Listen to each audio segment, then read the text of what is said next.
அண்ணன் அண்ணாமலை அவர்கள் பாஜகவிலிருந்து வெளியேறிய பின்பு பல்வேறு தலைவர்கள் தங்களது கருத்துக்களை கூறி வர்றாங்க. அதுல தமிழிசை சவுந்தரராஜன் சகோதரி அவர்களும் வேலூர் இப்ராஹிம் அவர்களும் கூட சில கருத்துக்களை, முரண்பட்ட கருத்துக்களை பேசியிருக்கிறாங்க. அவங்களுக்கெல்லாம் நம்ம பதில் சொல்ல வேண்டிய அவசியம் இல்லை. காரணம், அதுக்கு பதிலாக அந்த கமெண்ட்ஸ் காலத்துல நிறைய வாசகர்களே பதிலடி கொடுத்துருக்குறாங்க. அதுவே அவங்களுக்கு போதுமானது. நம்மளாம் பதில் சொல்ல வேண்டிய அவசியம் இல்லை. ஆனா அண்ணன் சீனிவாசன் அவர்கள் ஒரு பழுத்த முதிர்ந்த அரசியல்வாதி, நான் மிகவும் மதிக்கின்ற நேசிக்கின்ற அரசியல்வாதி, அரசியல் தலைவர். அவங்க சில கருத்துக்களை சொல்லியிருக்கிறாங்க. பாஜகவிலிருந்து வெளியேறிய அரசியல் தலைவர்கள் மீண்டும் பாஜகவுக்கு திரும்பி வந்திருக்கிறாங்க ஒழிய பாஜகவுக்கு எந்த பாதிப்பும் வராது அப்படின்னு சொல்லியிருக்கிறாங்க. காங்கிரசிலிருந்து வெளியேறிய மம்தா பானர்ஜி, ஜெகன்மோகன் ரெட்டி உள்ளிட்டவர்கள் வேண்டுமானால் அவருக்கு பெரிய ஆளுமை மிக்க அரசியல்வாதிகளாக வந்திருக்கிறார்களே ஒழிய பாஜகவிலிருந்து வெளியில போனவங்க யாரும் சோபிக்கல அப்படின்னு சொல்லியிருக்கிறாங்க. ஆனா இது அப்படி இல்லை. வகேலா தன்னுடைய 56வது வயசுல அவர் வெளியில போய் ஒட்டுமொத்த கட்சியினுடைய அதிருப்தியும் சம்பாதிச்ச நிலையில வெளியில போயிட்டு திரும்பி வந்தார். அதே மாதிரி திரு கல்யாண் சிங் அவர்கள் தன்னுடைய 67வது வயசுல கட்சியினுடைய ஒட்டுமொத்த அதிருப்திக்கும் ஆளாகி வெளியில போயிட்டு திரும்பி வந்தார். ஆனா திரு அண்ணாமலை அவர்கள் அப்படி இல்லை. திரு மோடி அவர்களும் திரு அமித்ஷா அவர்களும் இருக்கின்ற மேடையில் அவர்கள் அண்ணாமலை என்ற பெயர் சொன்ன மாத்திரத்தில் ஒட்டுமொத்த அரங்கமும் அதிர்ந்தது. ஒட்டுமொத்த அரங்கம் மட்டுமல்ல, ஒட்டுமொத்த தமிழகமும் அதிர்கின்ற ஒரு சூழல் இருந்தது, எல்லோருக்கும் தெரியும். அப்படிப்பட்ட சூழல்ல தான் தலைவர் வெளியில வந்திருக்கிறாங்க. ஒரு பழுத்த, ஒரு பண்பட்ட ஒரு மனிதர், IPS படித்தவர், நல்ல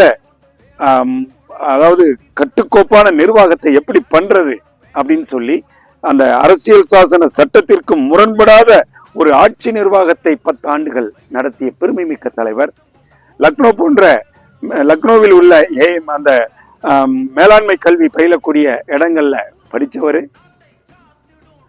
இந்தியன் இன்ஸ்டிடியூட் ஆஃப் மேனேஜ்மெண்ட் உள்ளிட்ட மிகப்பெரிய கல்வி ஸ்தாபனங்கள்ல மேலாண்மை சொல்லித்தரக்கூடிய நிறுவனங்கள்ல IPS உள்ளிட்ட ஒரு மேம்பட்ட படிப்பு. இந்த மாதிரியான படிப்புகள் எல்லாம் படிச்சுட்டு 10 ஆண்டுகள் ஒரு தலை சிறந்த நிர்வாகத்தை நடத்திட்டு அதன் பிறகு வெளியில வந்து மக்களின் பேராதரவை பெற்ற ஒரு மனிதராக ஆளுகின்ற ஆட்சியாளர்களின் ஊழலை தோலுரித்து காட்டி அதன் மூலம் ஒரு ஆட்சி மாற்றத்தை ஏற்படுத்தியவர் திரு அண்ணாமலை அவர்கள்.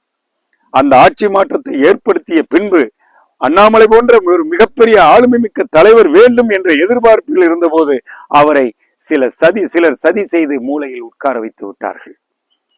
அப்படி உட்கார்ந்த நிலையில் யாராவது ஒரு தலைவர் வேண்டும், ஒரு இளைஞர் வேண்டும் என்று சொன்ன தேவைப்பட்ட காலத்துலதான் வேற வழி இல்லாம விஜய் சும்மா கிடந்த சிம்மாசனத்துல போய் உட்கார வேண்டிய ஒரு நிலை வந்தது. விஜய் என்ன செய்துட்டார்? ஆனால் திரு கல்யாண் சிங் அவர்களும் திரு சங்கர் சிங் வகேலா அவர்களும் 56 வயசு 60 வயசுக்கு மேற்பட்ட நிலையில இருந்தார்.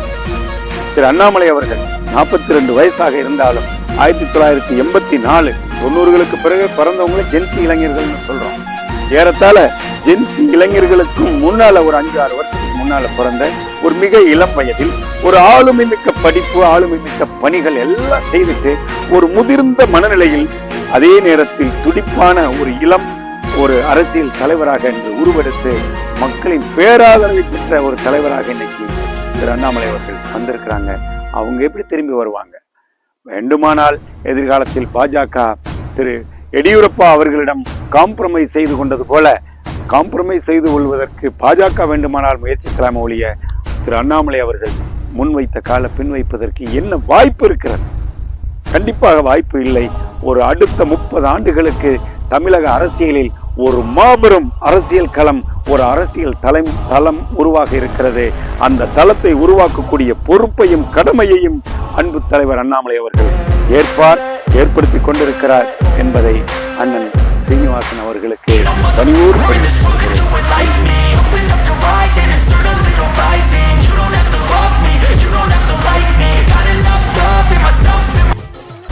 பச்சைக்கூறி தப்பாதுடா சிங்க இது சிக்கல் சிக்காதுடா சுத்து போட்டு நிக்காதடா சூற விட்டா தாங்காதுடா சிவண்டா சிவண்டா சிவண்டா எதுக்க எவண்டா எவண்டா